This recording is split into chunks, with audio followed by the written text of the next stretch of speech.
thank you all for coming out. As you can see, there's a lot of folks that have come out today because we have an unprecedented situation in our state, frankly, all throughout the Southeast. But right here in Tennessee, right here in this spot, it's evident that something historically horrific has happened here. And I'm joined by leaders from, obviously, our U.S. senators, our House Representative, Lieutenant Governor, leaders from the House and Senate, local leaders, local business leaders, all come together, in part to show this community that there are a lot of eyes on this community, and it stretches across multiple counties in Tennessee. And let me just say, I've spent the day out there with folks. It's heartbreaking. It is horrific. It is, at the same time, it is hopeful. Yes. As I see this community come together. So I've talked to folks that have lost everything in tears, devastated. One resident said, you know, I'm too old to start over. And it's heartbreaking to see. And it's obvious, as you look around, it's obvious that many have lost everything. But we also saw churches and nonprofits and neighbors stepping in and helping their neighbors clean up, and you see this rush of local officials, FEMA, from the federal to the state to the local emergency management agencies, local county mayors with tears in their eyes out there serving their people. There is a great deal of hope when you see what is behind the effort, the coordinated effort in this community to begin to rebuild. At the same time, we're in the middle of an unfolding circumstance. There are people missing. There's a lot unknown. There are a lot without water. There are a lot without power. But there are a lot of folks that are working to do something about that. We have 400 TDOT workers in the region. We're at the site of a bridge that has failed. We are already in the process of engaging contractors to fix that bridge. But we have 400 workers. We've surveyed 300 bridges. There are 5 that are completely gone, and 27, I believe, 14 that are compromised. 27 roadways have been impassable at this point. Started with about 50, but about 25 have been opened. There is a lot of work being done, and there is a lot of work yet to do. But I've been very encouraged and impressed by the level of coordination that's occurring across the state, and by what are hopeful signs going forward. So there are a lot of folks here that we're going to open it up to questions. I'll take the questions, but if there's a particular person you'd like to ask a question of, the Department of Transportation Commissioner Ely is here. He has spent his day separated from us looking at bridges and highways and assets in the state as it relates to transportation. So Commissioner Ely is here as well. Colonel Perry from the Highway Patrol is here, as is Commissioner Long. Obviously, we have Highway Patrol engaged all across the region, both from a security standpoint, but also from a search and rescue, and from working with the TBI to make sure that missing persons are located and reunified with their families. So we have folks from all departments of state here and from all branches of government. So again, horrific, heartbreaking, and yet hopeful at the same time. And that can happen, and it is happening out there in a state that is filled with remarkable people, and this community is the brightest example of that. So happy to take your questions. Two things I'll put in here, and that'll be all for me. But one is we had seen last night that FEMA is allowing folks in North Carolina to apply for aid from the federal government, but not here in Tennessee. Why is that, and is there anything we can do about that? And then secondly, what kind of resources, monetarily or support-wise, is the state committing to bring in? So we have requested of FEMA or from the federal government on the day after the flood, we requested an initial emergency declaration, which we received. That opened up a level of funding and a level of response. We now have made requests for a disaster declaration, which we expect to be approved shortly, which once again opens up the ability for additional funding for applications from FEMA. So this is all a process, but we have worked really rapidly to make those applications. Both senators and the congressman here work together to support our effort with FEMA and with federal government, and that turnaround is rapid, and that's the reason that we're going to be able to have folks make application. And then what resources is the state committing to give? Well, depending on how the federal dollars flow, we generally have a 25% match. At the time it becomes a federal disaster, then there's 100% federal money flowing in. The state obviously has resources as well, as evidenced by TEMA. We will be, and evidenced by Department of Safety, we will be utilizing the funds of the state to impact this region in multiple different ways. Governor Lee, Thank you said this was an unprecedented event, historic. Did the state do enough to prepare the residents for a catastrophe like this? I think it's hard to imagine preparation for something that's never happened, and certainly this has never happened here. What I'm most impressed by is the way this community has responded. Yeah, that's all I'd have to say. Yeah, go ahead. This is an event that is described in terms of odds. Sometimes they say it's a 1 in 100 year event, a 1 in 200 year event. We've even heard of 1 in 500 year events. This is an event beyond any of that, greater than a 1,000-year event. It's never been recorded. The thing we have to be prepared for now, and this is what I've been so impressed by, what TVA is doing, what our first responders are doing, is we're trying to move this water out as quickly as we can, because there's another storm brewing in the Atlantic. If it takes the wrong turn and comes up here again, our ground's saturated, our water levels are high. We've got to be prepared to deal with that, and we are doing everything we can to be prepared for what may come next. Governor, Let me add one thing too. As I watch Black Hawks flying in the distance, I didn't mention the National Guard, but obviously our National Guard has played a significant role both in search and rescue through the initial flooding period, and now in the continuation of support work to drop water into communities that are cut off from other communities. So I want to make sure that there are in excess of 200 soldiers in the region.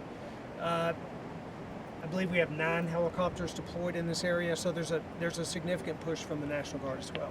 Yes. Why did Virginia helicopters respond to Unicoi County Hospital before Tennessee?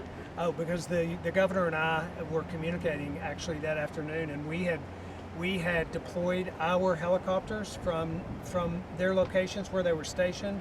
It was going to be about an hour and a half, 2 hours before they could get to the site. Virginia knew that, and as you know, Ballard, the system, is both in Virginia and Tennessee, so there's a mutual understanding about the importance of getting this done. We were very grateful, and I communicated with Governor Youngkin. We were very grateful that their helicopter got there some 15 minutes before ours did, and then we had National Guard helicopters, Tennessee Highway Patrol, and Virginia State Police. And it is a remarkable thing, the effort that it took to evacuate all of those people without loss of life. We're really fortunate for that. Governor Lee, a lot of folks are questioning about the time that the state of emergency was called. A lot of states around us called it on a Thursday, and you called it that Friday. Is there any clarification that you can provide about why you waited and what was going through your mind at that point? And then I have another question. Yeah, so I think, as you know, the hurricane first went into Florida, and then went into Georgia, and then went into North Carolina, and then came to Tennessee. So there are obviously hours You don't call for an emergency until you know there is one there. So the timing of that occurred with the timing of the emergency itself. And let me add too, as I talk about responses and initial responses before the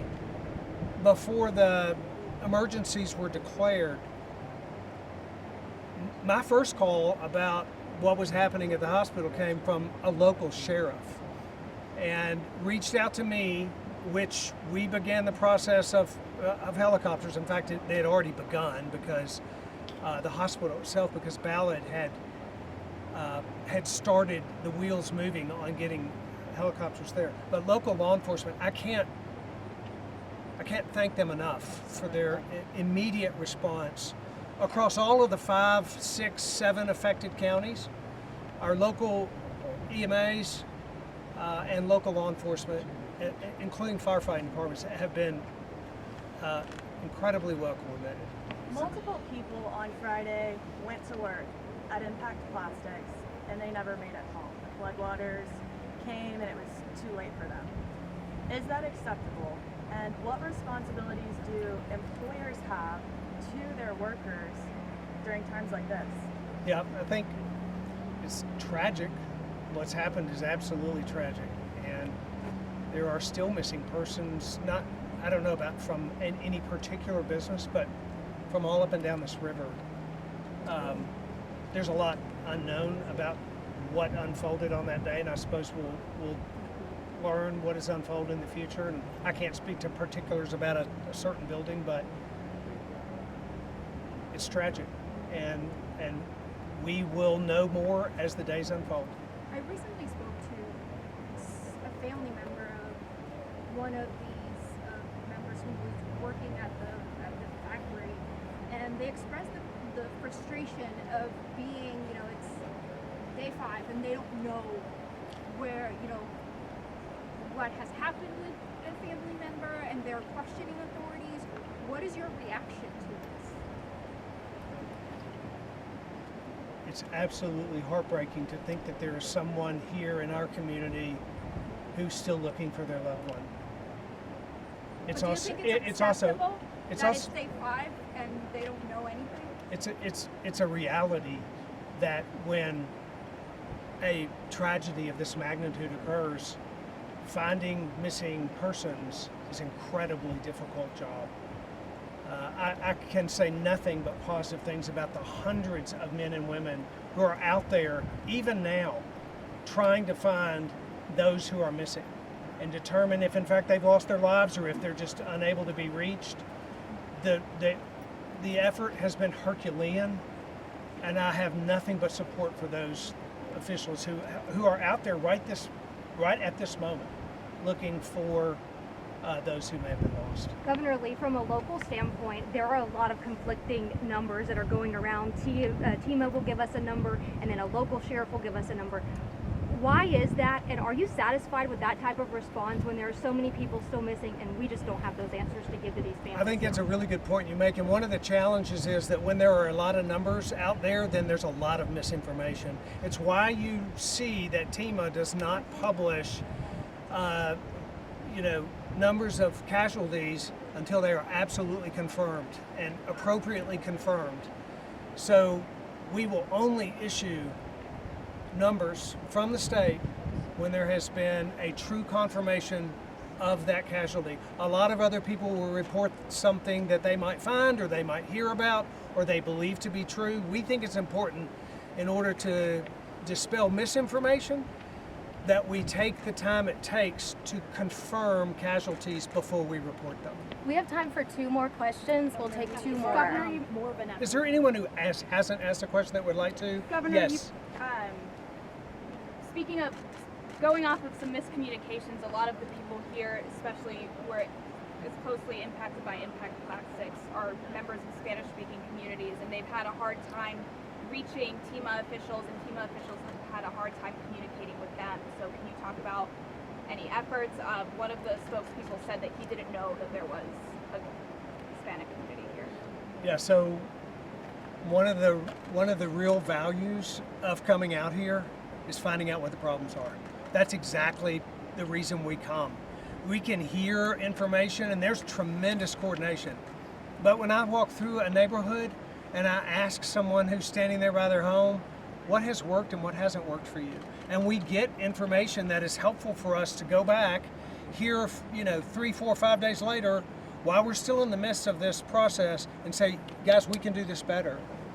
That kind of information, for example, how it is that we can make information from TEMA more accessible to those who have English as a second language.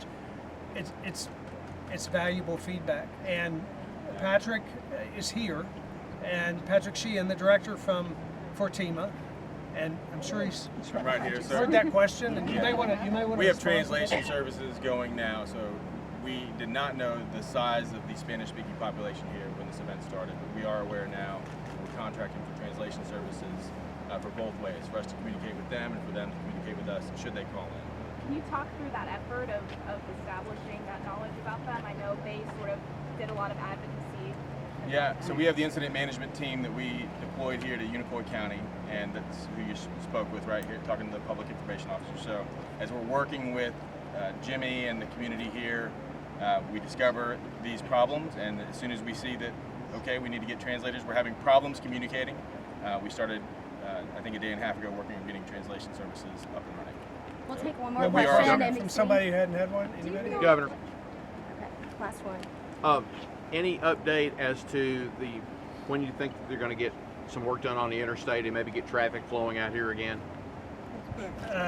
Commissioner, would you like to speak to that? Thank you. Let me just say, I'm going to give you what we've done in 100 hours. We're now about 100 hours into this.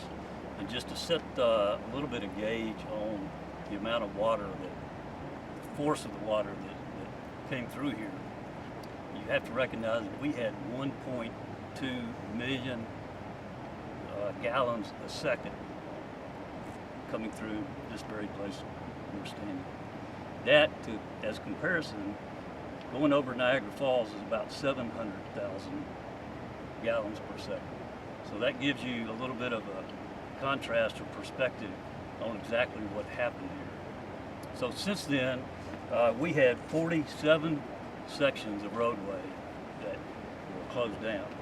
We now opened 25 of those. Now we've got 25 reopened already in that amount of time. As the governor said, we've had 300 bridges that have been inspected, and that's to get these things back open.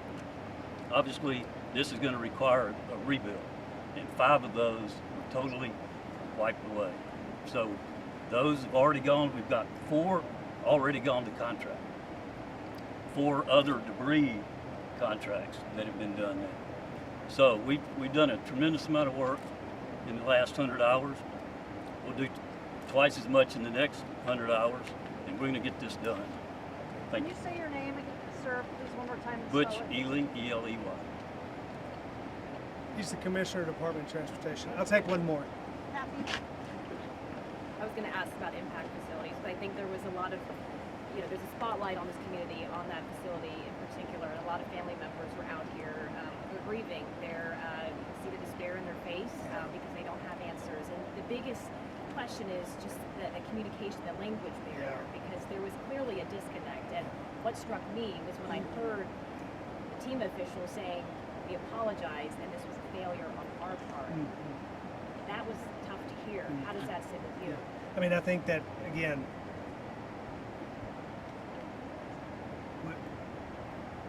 we're seeing tragedy here, and we've seen it unfold. You are right. The faces of these families, the tears in their faces, it's hard for any of us to see. The lack of communication and the ability for us to communicate with populations in the aftermath complicates all of that. It doesn't change the initial circumstances or outcomes, but we want to respond to people in a way that they know that we care, they know that we are here for them, they know that their circumstance matters to us, from the governor's office to the local EMA. Whenever there's an inability or a disconnect, like a language barrier, that has not been anticipated from TEMA in this county, which we are not, we're not on the ground in this county until we have a tragedy, but whenever there's a disconnect like that, we want to address it immediately. It's tragic what's happened here, and it's tragic what's happened to those families. And to the degree that we can provide aid for them, timely, in a quick response, in a way that makes them know that we actually do see them and are very concerned in their well-being, that's our goal from this day forward. And when we miss something, we'll correct it and we'll make up for it. Something about communication. Please, sure. One thing we've noticed. Can you please identify yourself? I'm Diana Hirschberger, the representative for the 1st District in U.S. Congress. Can you spell your last name? HARSHBARGER. What I wanted to let you know, there's no substitute for boots on the ground. When you go to Mountain City, you go to Johnson County, you go to Rome Mountain, you hear what these people really need, and communication is what I heard. Every county I've been in, I was in Cott County till 9 o'clock last night. And I want you to know what we've done as just a regional effort. We had 10 different Starlink systems given to us by a donor, and it was Robbie Starbuck, who sent them up from Nashville, and he brought a crew to put them in. Last night we implemented 3 or 4 in Newport and Cott County. Today we went to Mountain City and we went to Roan Mountain, and we put those Starlink systems in, and we have one here for Irwin. That's the number one thing that I heard from people on the ground. They said, we have to drive to Johnson City from Rome Mountain just to get communication. So this is why we're called the volunteer state.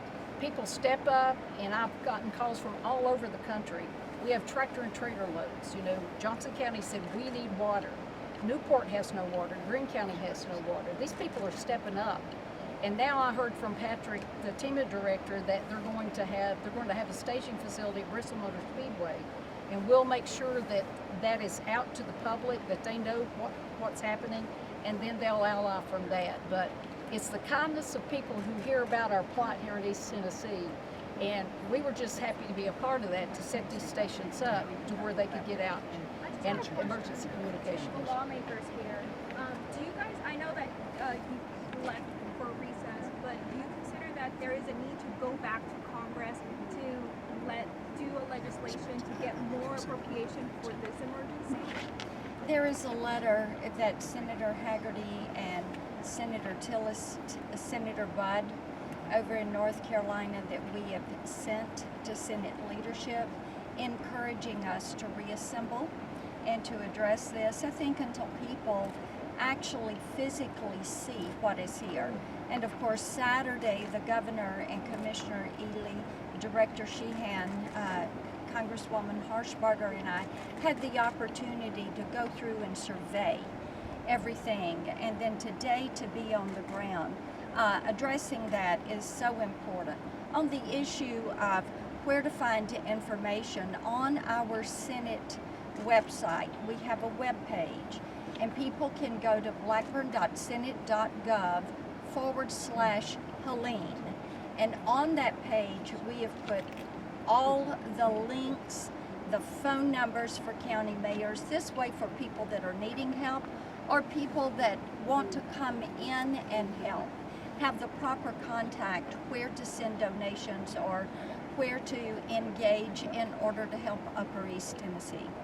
I'll close with comments about that. To add to that, there has been a great outpouring. We were at the local Baptist church here that has set up a food bank, and we have officially delivered about 50,000 cases of water, but there's water, there's diapers, there's food, there are shelters set up, hot meals being delivered in every one of these affected counties, and most of them are being implemented, and that's being facilitated by nonprofits, anywhere from national nonprofits like Red Cross all the way down to the local church. tn.gov/TEMA has also information besides the Senate webpage about where individuals can go to either volunteer or to know how best to volunteer, whether it's to send financial resources, where to send them, when people want to help. And there are lots of people that want to help, and we are so very grateful for that. there are ways to do that, and you can look at those websites and go to those links that allow you to be a part of the volunteer state as we serve the people in our community. Thank you all very much for being here today. Thank you. Thank you. So